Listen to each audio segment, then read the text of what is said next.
Tonight, Korea is bracing for its first interest rate hike in almost 3 years. And a proxy battle at Hanjin KL just narrowed to the slimmest margin ever recorded.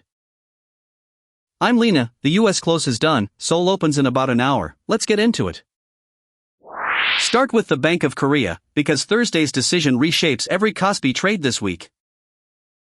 The Monetary Policy Board meets July 16 at 10 a.m. Seoul time, 9 p.m. Wednesday New York. Consensus expects a 25 basis point hike, taking the base rate from 2.50 to 2.75%.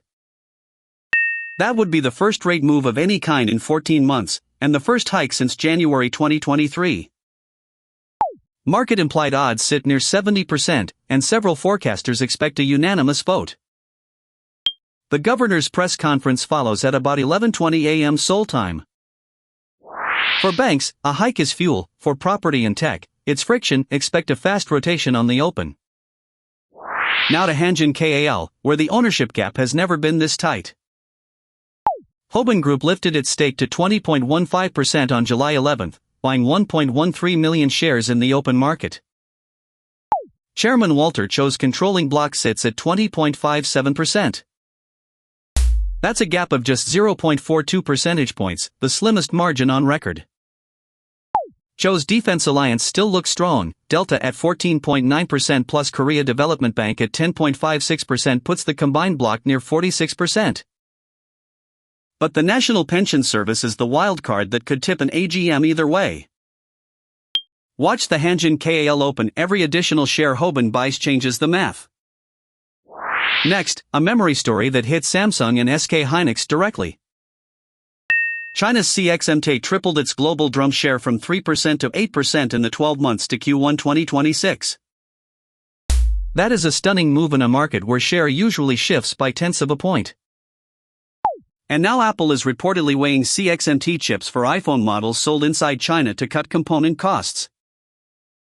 CXMT is raising 29.5 billion yuan, about $4.1 billion, via a Shanghai Star Market listing to expand 12-inch wafer lines.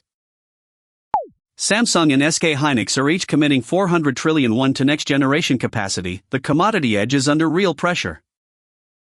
For Seoul memory names, this is no longer a 2028 story, it is a today story. Sticking with chips, SK Hynix ADR options are expected to start trading Tuesday, July 14th.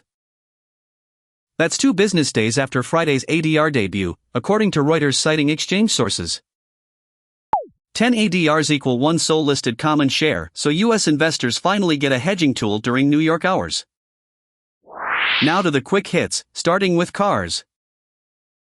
Imported cars hit 25.8% of Korea's passenger market in May, the first month ever above 25%. Tesla sold 56,139 units in the first half, up 192% year-on-year, and Model Y is now Korea's top-selling single model.